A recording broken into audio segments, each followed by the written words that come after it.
Daniel Miller had always believed that silence was strength. He wasn't the kind of man who raised his voice or argued to prove a point. He worked long hours at the repair shop in Portland, came home to his wife, Claire, and believed that love didn't need grand gestures, just consistency. For 8 years, that quiet rhythm had been enough. Or so he thought. Their home wasn't fancy, but it was. There's a 2-story house on the edge of the city, with creaking stairs and a cozy attic filled with old furniture Daniel restored in his spare time. When they first moved in, Claire used to call it their forever home. They painted the walls together, planted roses in the small backyard, and built a life that looked steady from the outside. But slowly, without either of them noticing, something changed. It began in small, ordinary ways, the kind that never seem serious until they add up. Claire started coming home late from work, always with a new excuse.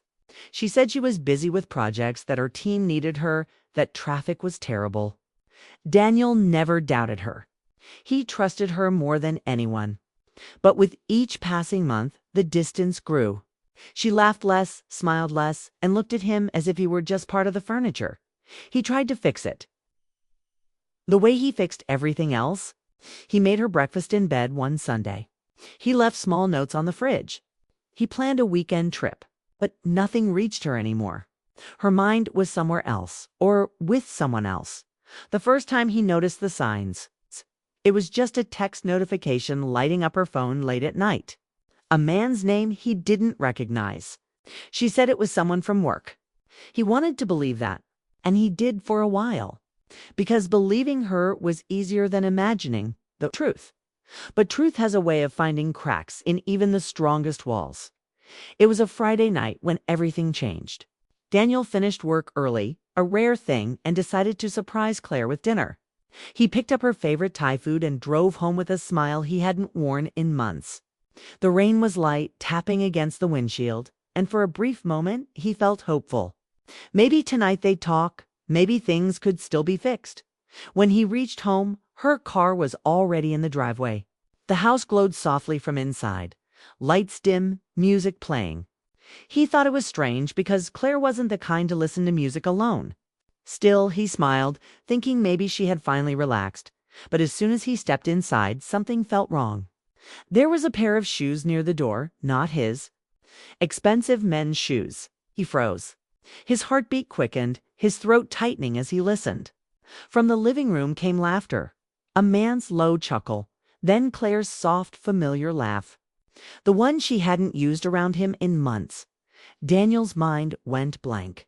His hands shook slightly as he set down the food.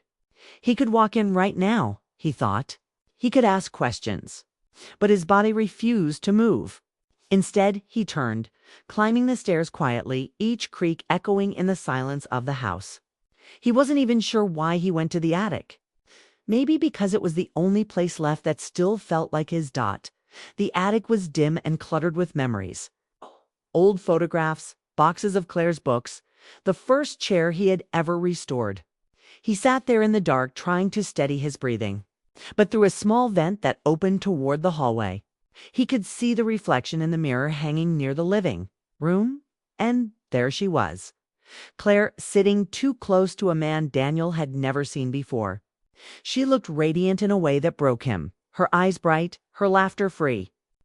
The man leaned in, whispering something, and she smiled the way she used to with Daniel years ago. Daniel didn't move. He didn't cry. He just watched. The music played softly, her favorite song, the same one they had danced to on their wedding night. The irony stung like a knife. He wanted to look away, but he couldn't. He wanted to shout, to demand answers, but the words never came. Instead, he sat there, listening to their voices, every sound etching itself into his mind. Time blurred. The rain outside grew heavier. The wind rattled the windows, but inside that house, Daniel's world stood still. At some point, the laughter faded. The music stopped. He could hear footsteps, murmurs, and then silence. The front door opened, then closed. The man was gone. Daniel stayed in the attic long after that, staring at the floor, his mind empty. It wasn't rage he felt, not yet. It was disbelief, the numbness that follows when something you trusted with your whole heart quietly collapses. He had seen it with his own eyes, and still, some part of him wanted to deny it. Maybe he had misunderstood. Maybe there was an explanation. But deep down, he knew. Hours later, Claire came upstairs. Daniel heard her moving around the kitchen, then walking up to their bedroom. He didn't go down right away. He waited until the house was silent again. When he finally descended the attic stairs, it felt like walking through a dream or a nightmare that refused to end. The living room looked perfectly normal. The glasses on the table, the blanket on the couch, the faint scent of her perfume in the air. He touched the back of the chair where she had sat earlier and felt a strange ache in his chest. Not anger, not even sadness, just an unbearable emptiness. He went upstairs quietly. The bedroom light was off. Claire lay on her side, pretending to be asleep. Her breathing was steady, calm. He stood at the doorway for a long moment, watching her, wondering who she really was now. Then he lay down beside her, turning away, staring at the dark ceiling. He didn't sleep. His thoughts ran endlessly, replaying what he'd seen, what he hadn't said. His silence pressed down on him like a weight, but he couldn't break it. He didn't want to wake her. He didn't want to fight. He wanted to understand. When morning came, Claire acted as if nothing had happened. She smiled faintly, made coffee, and asked about his day. Daniel said nothing. He watched her move around the kitchen, every gesture familiar yet foreign. She was the same woman, but not the same person. That day, Daniel went to work like usual. He fixed a neighbor's car, changed oil, tightened bolts. From the outside, he looked calm, just another man doing his job. But inside, he was replaying every detail of the night before. He wondered if this had happened before. He wondered if she had brought other men into their home while he was working late, trusting her without question. When he returned home that evening, the house was quiet again.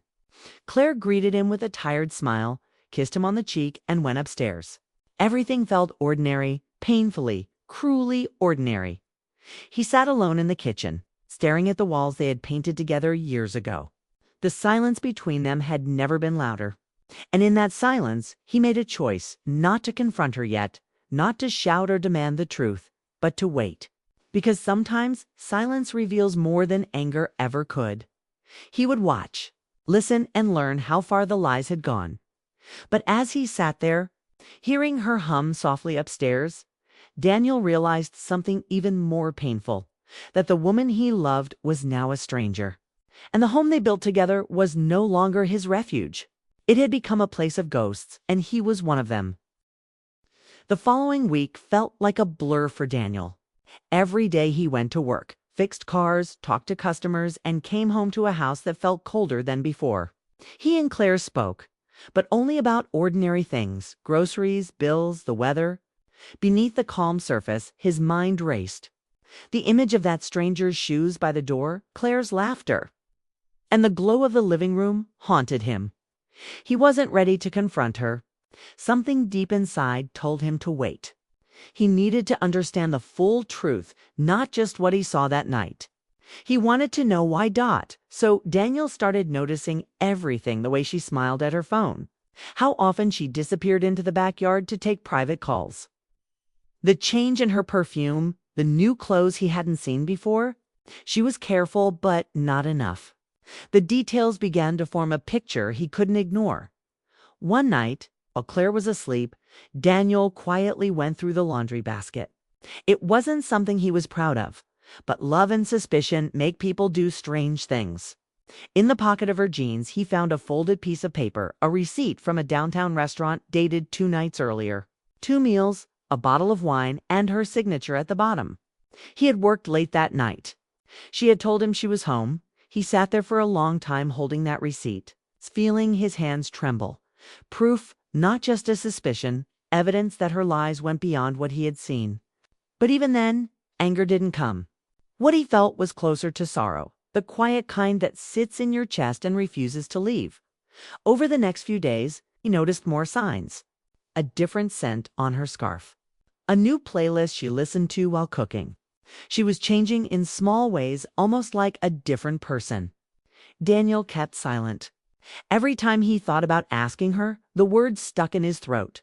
He didn't want to hear her lie to his face. Then one Friday evening, he came home early again. He parked his truck a few houses away and walked quietly toward his own front door.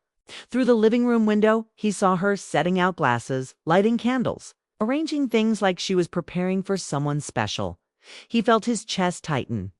He didn't want to believe it was happening again. But deep down, he knew. He went around the back, climbed the narrow stairs to the attic, and waited. His heart pounded as he heard the doorbell ring. Then footsteps. A man's voice, this time different from the one before. Claire laughed softly, welcoming him in. The same ritual, the same warmth she no longer showed him. Daniel sat in the dark, every sound from below echoing through the old wooden floor. He could hear their conversation about work, music, and travel. They talked like two people falling in love. She spoke with excitement, the kind of spark she hadn't shown him in years. He felt invisible, like a ghost watching a version of his life that no longer belonged to him. Hours passed. When the man finally left, Daniel climbed down from the attic and walked through the empty house. It smelled of perfume and wine.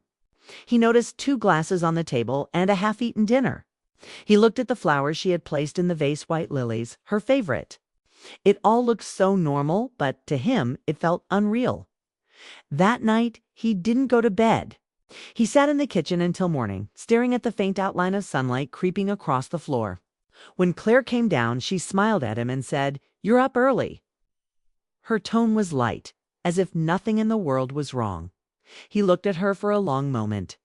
Part of him wanted to ask, who was he? But instead, he just nodded and said, "Yeah, couldn't sleep."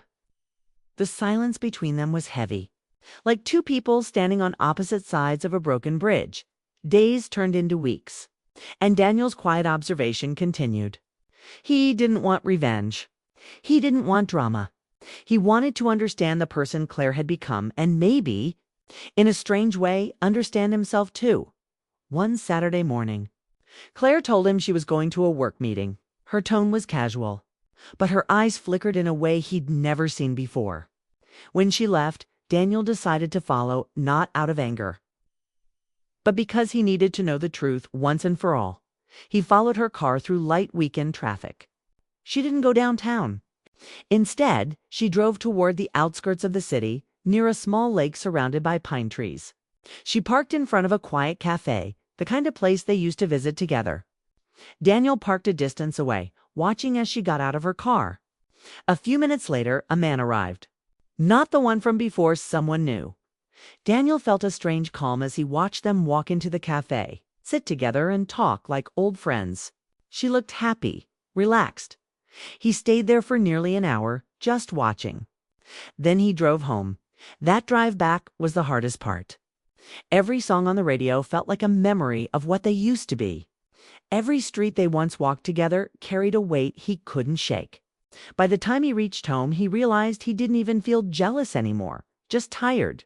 That evening, when Claire returned, she looked surprised to see him home early. "You didn't mention you'd be back so soon," she said. He nodded, forcing a small smile. "I thought I'd surprise you." She froze for a moment, then looked away. For the first time, Daniel saw guilt in her eyes, real heavy guilt. He didn't say anything. He didn't need to. The silence between them spoke louder than words ever could. Over the next few days, something in her changed. She grew quieter, distant, but uneasy. Maybe she could sense that he knew. Maybe she could feel the shift in his energy, the calm before something inevitable. Then, one evening, while she was in the shower, Daniel went to the attic again. He didn't know why. Maybe he needed to face the place where his heartbreak had started. He opened an old box of photographs, their wedding pictures, their first trip, her smile from years ago, and tucked beneath one of the frames, he found something he had never seen before, a small envelope with his name on it. Inside was a letter, written in Claire's handwriting. His hands shook as he read it. She wrote that she loved him, but she felt lost, that she had changed and didn't know how to tell him, that she had been trying to feel something she had lost long ago, not because she stopped loving him, but because she didn't know how to love herself anymore. She confessed that she had made mistakes, that she didn't deserve forgiveness. But she wanted him to know that he had always been good to her, even when she didn't deserve it. By the time he finished reading, Daniel's eyes were filled with tears he hadn't shed in years. The anger he thought he'd feel wasn't there. Instead, there was sadness, and somewhere beneath it, a quiet understanding. She wasn't the same woman he married. But maybe he wasn't the same man either. He put the letter back in the envelope and sat there in silence. The attic no longer felt heavy. It felt like closure. When Claire came upstairs that night, Daniel was calm. He looked at her and simply said, "I found your letter." She froze, her face pale. "Daniel, He raised a hand gently. "You don't have to explain. I already know." For the first time in months, their eyes met and didn't look away. No yelling, no accusations. Just two people standing at the edge of something that was already over.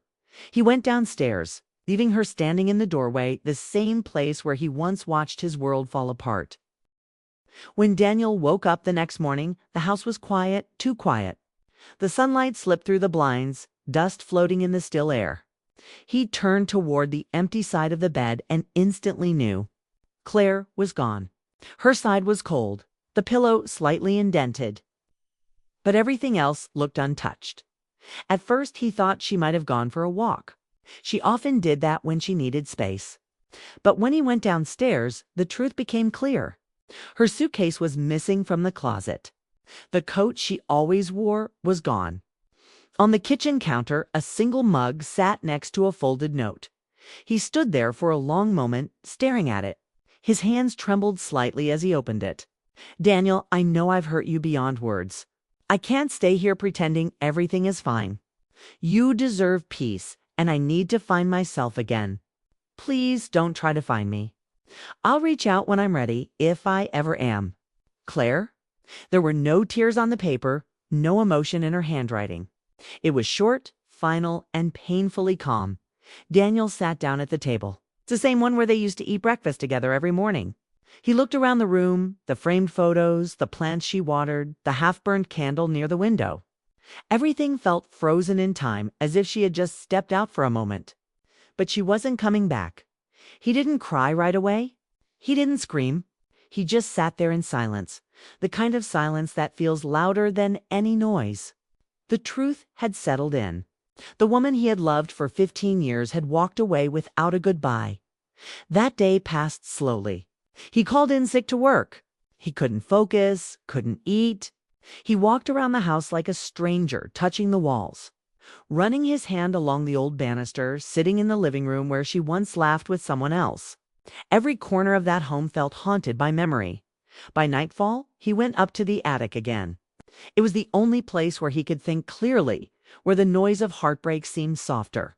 He sat near the window, looking down at the streetlights glowing in the rain. The letter she had written the night before lay beside him, next to the new one she left that morning. Together, they told the story of a love that had quietly died long before he realized it, for the first time. He allowed himself to cry, not out of anger, but grief. He cried for the years they shared, for the woman he lost. For the version of himself who believed love was enough to keep someone forever. The next few weeks were the hardest. People at work noticed his silence but didn't ask questions. His friends invited him out, but he often declined.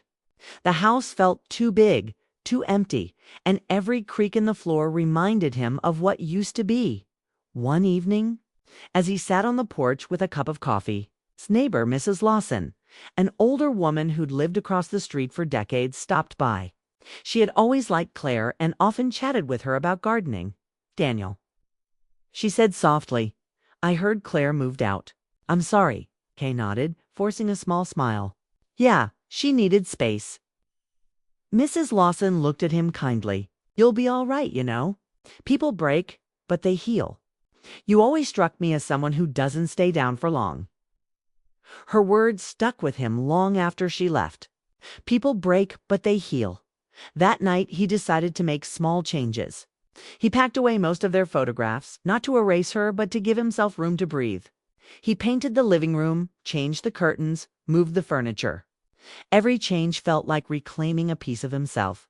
He started cooking again, not the frozen meals he'd been eating, but real food. He played music while he worked in the garage, fixing old cars on weekends, something that had always brought him peace. Slowly, life began to move forward. Then, one afternoon, as he was cleaning out the attic, he found an old photo album buried under boxes. It was from the first year of their marriage. The two of them smiling in front of their first apartment, holding hands at the beach, laughing with wind in their hair. He stared at the pictures for a long time. Instead of pain, he felt something softer, gratitude. Those moments had been real once, even if they didn't last. Weeks turned into months. The seasons changed. The ache in his chest dulled into something manageable. He no longer checked his phone for her messages. He stopped wondering where she was. He started thinking about his own future again. One morning, while having breakfast at a small cafe downtown, he noticed a woman sitting alone at the next table. She had a kind smile, reading a book, and sipping coffee. She caught his eye and smiled politely. He smiled back, a simple gesture that felt strange and new. They didn't speak. But it was enough to remind him that life hadn't ended. It had just shifted. That evening, Daniel went home feeling lighter. He looked around his quiet house and realized that for the first time in months, the silence didn't hurt. It felt peaceful then. 2 weeks later, he received a letter. The handwriting was familiar. Claire's. He hesitated before opening it. Daniel, I don't expect forgiveness. I just wanted to say thank you. Thank you for loving me when I couldn't love myself. I've been staying with my sister in Oregon, trying to understand where I went wrong. I've realized that running away didn't fix anything. It only showed me how much of myself I lost along the way. You were good to me, and I hope you find someone who gives you the peace I couldn't, Claire. He read it twice, then folded it carefully and placed it in the same box as her first letters. He didn't feel angry anymore. In a strange way, the letter brought closure. She was alive, trying to find herself. Maybe that was enough. Life continued quietly after that. Daniel started taking long walks around the lake on weekends, something he hadn't done since before his marriage. He talked to strangers, helped neighbors fix their cars, and even joined a local photography club. He began to see beauty again, not in grand moments, but in small details: sunlight through leaves, laughter in a coffee shop, the quiet hum of life moving forward. One evening, months later, he climbed up to the attic one last time. The place that once held so much pain now felt peaceful. He looked out the small window, the same one where he had once watched his world fall apart, and smiled softly. He whispered to himself, "It's over." Then he took the box of letters, walked downstairs, and placed it in the storage closet.